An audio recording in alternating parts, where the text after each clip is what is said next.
ICSE बोर्डाकडून नुकताच 10वीचा निकाल जाहीर झाला असून श्रीमती सुलोचनादेवी सिंघानिया या शाळेतून किमया बउआ ही 99.8% गुण मिळवून शाळेत प्रथम आली आहे। किमयाच्या यशाचा आम्हाला आनंद होत असल्याच्या भावना शाळा प्रशासनानं व्यक्त केल्या आहेत। किमया ही तीनहात नाका येथे राहत असून तिचं शालेय शिक्षण श्रीमती सुलोचनादेवी सिंघानिया शाळेत पूर्ण झाले। तिने 10वीच्या परीक्षेत हे सुवर्ण यश मिळवले। किमयानं आपल्या यशाचं श्रेय शिक्षक आणि आपल्या पालकांना दिलं आहे। गणित हा आपला आवडता विषय असून त्यात आपण सर्वात चांगले गुण प्राप्त केल्याचं किमयानं सांगितलं। आपण दररोज अभ्यास करीत होतो। शाळेत जे शिकवायचे त्याचा सराव घरी येऊन करत असू। पहिल्यापासूनच आपल्याला लिखाणाचा सराव सुरू ठेवला आणि त्याची मदत आपल्याला परीक्षेत झाली। 11वीला आपण विज्ञान ही शाखा निवडणार असून विज्ञान हा आपला आवडता विषय असल्यानं त्यात क्षेत्रात पुढील करिअर करेल अशी इच्छा तिनं व्यक्त केली आहे। आपल्याला अपेक्षा असली तरी निकाल पाहून सुखद धक्का बसला, स्वप्न सत्यात उतरल्यासारखं वाटत असल्याचंही तिने सांगितलं। किमयाची आई गृहिणी तर वडील उद्योजक आहेत। तिला तिच्या अभ्यासात तिच्या आईचं मोलाचं सहकार्य केल्याचंही तिनं सांगितलं।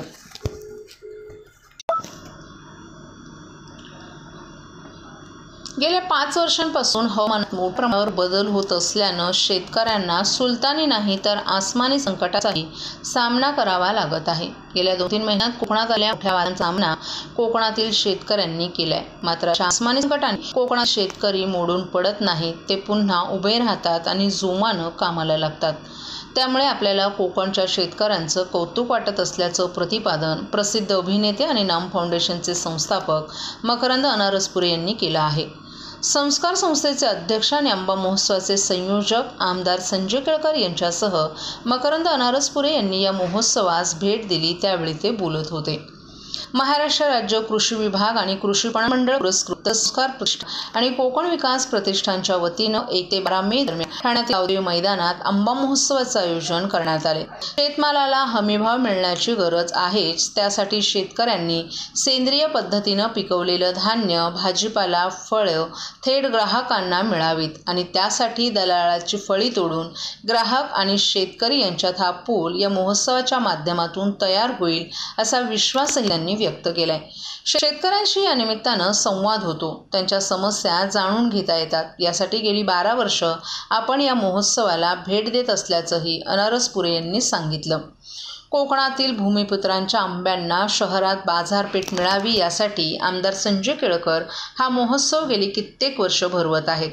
नाम फाउंडेशनची सुरुवात होती तेव्हा मराठवाड्याच्या शेतकऱ्यांच्या धान्याचे स्टॉल या महोत्सवात लावू द्यावेत अशी मागणी आमदार संजय केळकर यांच्याकडे केली होती। त्यावेळी त्यांनी या महोत्सवात मराठवाड्यातील शेतकऱ्यांचे 15 स्टॉल लावले होते। 10 दिवसात 25 टन धान्याची विक्री झाल्याची आठवणही अनारसपुरे यांनी सांगितली। शेतकऱ्यांना, भूमिपुत्रांना न्याय मिळावा यासाठी आमदार संजय केळकर यांची धडपड सुरू असते। या महोत्सवात विक्रीसाठी येणारा आंबा हा नैसर्गिक सेंद्रिय पद्धतीनं पिकवलेला दर्जेदार असतो। या महोत्सवाच्या माध्यमातून इंडिया विरुद्ध भारत यांच्यातील पूल सांधण्यासाठी असे महोत्सव गरजेचा आहे असं मत अनारसपुरे यांनी व्यक्त केलं। आपण स्वतः ग्रामीण भागातून शहरात आलोत, त्यामुळे आपल्याला गावाकडचे धान्य, नैसर्गिक पद्धतीनं पिकवलेली फळं शहरात मिळावीत याचा शोध आपण घेत असतो।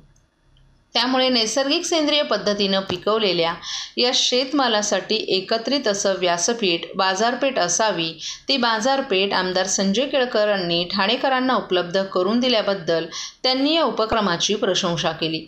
कोकणातील राजापूर, चिपळूणमध्ये आलेल्या महापुरानं खूप नुकसान झालं होतं। त्यावेळी नाम फाउंडेशननं केवळ मदतच पोहोचवली नाही तर जगबुडी, वशिष्ठी, गोदवली यांसारख्या नद्यातील गाळ नाम फाउंडेशनचे संस्थापक नाना पाटेकर यांच्या मार्गदर्शनाखाली काढण्याचं खूप मोठं काम नाम फाउंडेशननं केलंय। त्यामुळे आता तिथे परिस्थिती सुधारत असल्याचं अनारसपुरे यांनी नमूद केलंय। सजग नागरिकांनी या महोत्सवाला भेट देऊन शेतकऱ्यांच्या या चळवळीला हातभार लावण्याचं आवाहन देखील त्यांनी केलं। या महोत्सवातील आंबा हा सेंद्रिय पद्धतीनं पिकवला आहे। या महोत्सवातील आंबा हा थेट शेतकऱ्यांच्या शेतातला अढीतला आहे, त्यामुळे हा दर्जेदार आंबा आहे। 12 मेपर्यंत सुरू असलेल्या या महोत्सवाला आवर्जून भेट देऊन शेतकऱ्यांच्या चळवळीला पाठिंबा द्यावा असं आवाहन देखील आमदार संजय केळकर यांनी यावेळी केलं।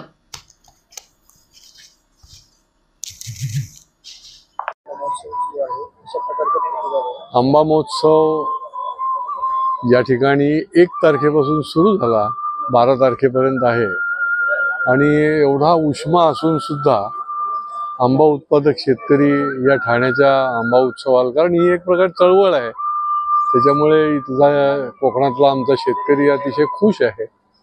आणि काल तर गर्दीचा उच्चांक होता.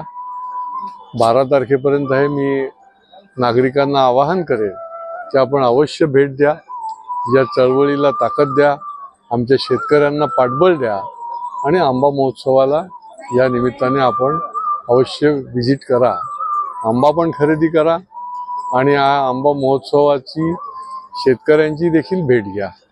काय वेगळेपण असतं आपल्या आंबा महोत्सवात? ती खऱ्या अर्थाने शेतकरीच त्याचा आंबा घेऊन येतो आणि त्याच्यावर कुठली प्रक्रिया केलेली नसते आणि त्याच्यामुळे असली आंबा जर चाखायचा असेल, खरा देवगडचा, खरा रत्नागिरीचा, मालवणचा, सावंतवाडीचा, की ज्याच्यावर कुठेही काही पावडर मारलेली नाही, थेट शेतातला आडीतला आंबा जो आहे तो जर चाखायचा असेल तर तो इथे या. म्हणजे तुम्हाला भाव पण शेतकऱ्याला देता येईल, रास्त भाव, आणि तुम्हाला दर्जेदार आंबा जो आहे तो निश्चितपणे मिळेल.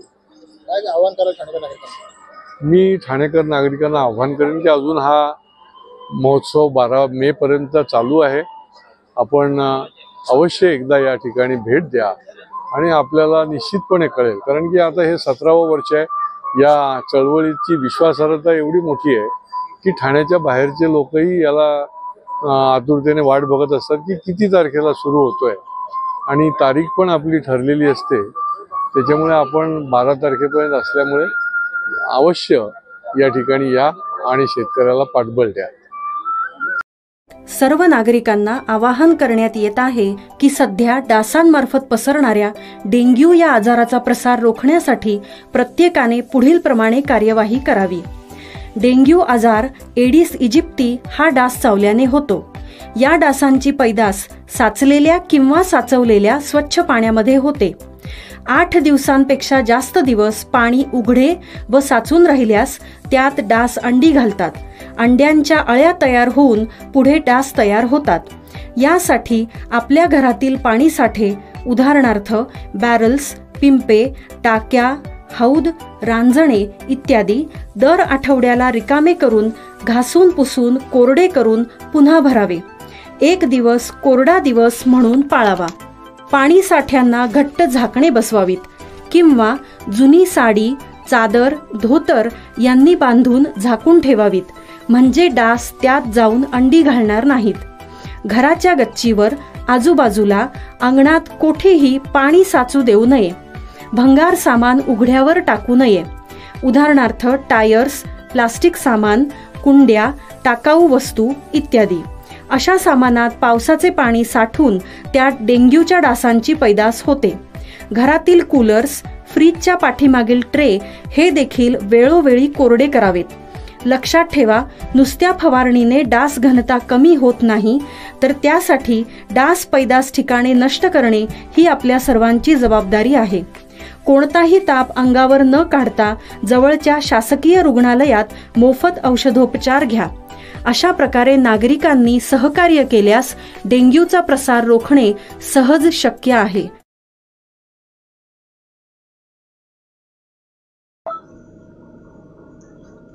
बारावीच्या ISC बोर्डाचा निकाल जाहीर झाला असून त्यात ठाणे येथील सुलोचनादेवी सिंघानिया या शाळेतील मानव्य विद्या शाखेचा विद्यार्थी रेहान सिंग संपूर्ण भारतातून पहिला आलाय. त्याला 99.75% गुण मिळालेत. आपल्या यशाबद्दल प्रतिक्रिया व्यक्त करताना रेहान यानं आपले आईवडील आणि आपल्या शिक्षकांच्या मार्गदर्शनामुळे हे यश प्राप्त झाल्याचं सांगितलं. तर सहज आपल्याला साहित्य, आंतरराष्ट्रीय राजकारण आणि इतिहास वाचायला नेहमीच आवडतं. आपल्याला कविता आणि इतर गोष्टींवरही लिहायला आवडतं. UPSCच्या माध्यमातून भारतीय परराष्ट्र सेवेद्वारे देशाची सेवा करणं हे आपलं स्वप्न आणि ध्येय असल्याचंही रेहान यानं सांगितलं. देवेंद्र फडणवीसांना पक्षातील रुसवे-फुगवे काढण्यातच वेळ घालवावा लागतोय. महायुतीत काहीच आलबेल नाही. श्रीकांत शिंदे यांची उमेदवारी त्यांच्या पक्षानं जाहीर करायला हवी होती, मात्र त्यांच्या पक्षाला तेवढा देखील अधिकार उरला नसल्याचं सांगत ठाकरे गटाच्या नेत्या सुषमा अंधारे यांनी उपमुख्यमंत्री देवेंद्र फडणवीस यांच्यासह मुख्यमंत्री एकनाथ शिंदेंवर निशाणा साधलाय. ठाण्यात राजन विचारे यांच्या प्रचारार्थ महाविकास आघाडीची सभा पार पडली. यावेळी त्या बोलत होत्या. कल्याण लोकसभा आणि ठाणे लोकसभा क्षेत्रात सर्वच आमदारांना माहीत आहे की या लोकांचे हात भ्रष्टाचारानं किती मळलेले आहेत. अशा कळकट-मळकट हातानं ते मोदींना कसे बळकट करतील असंही त्यांनी सांगितलं. मुख्यमंत्री एकनाथ शिंदेंनी मुख्यमंत्रीपदाचं भान ठेवावं. बालिश विधानं त्यांच्याकडून अपेक्षित नाहीत. सर्व प्रश्नांची उत्तरं सांगायला दिघे आज हयात नाहीत. त्यामुळेच दिघेंच्या नावावर वाटेल ते खपवून आपली पोळी भाजण्याचा केविलवाणा प्रयत्न एकनाथ शिंदेंकडून सुरू आहे. भाजपमध्ये नाराजी आहे. मस्केंना उमेदवारी देऊन सगळीच मस्करी केल्याचंही त्यांनी सांगितलं. तुम्हाला काय वाटतं वैशाली दरेकर जिंकून येणार नाहीत? एक कारण सांगा. आत्तापर्यंत शिवसेनेनं ज्यांच्या डोक्यावर हात ठेवला त्यांचा कायमच जय झालाय. कल्पना नरहिरे या अत्यंत ग्रामीण भागात काम करणारी बाई मात्र शिवसेनेनं ज्यावेळी त्यांच्या डोक्यावर हात ठेवला त्यावेळी त्या देखील राज्यमंत्री झाल्या. श्रीकांत शिंदे यांना मिळालेली मतं ही निव्वळ आणि निव्वळ शिवसेना, मातोश्री आणि सन्माननीय ठाकरे साहेबांचा डोक्यावर हात होता म्हणूनच मिळाली होती. तो हात डोक्यावरून निघाल्यानंतर काय होतं हे आपण बघालच असंही त्यांनी सांगितलं.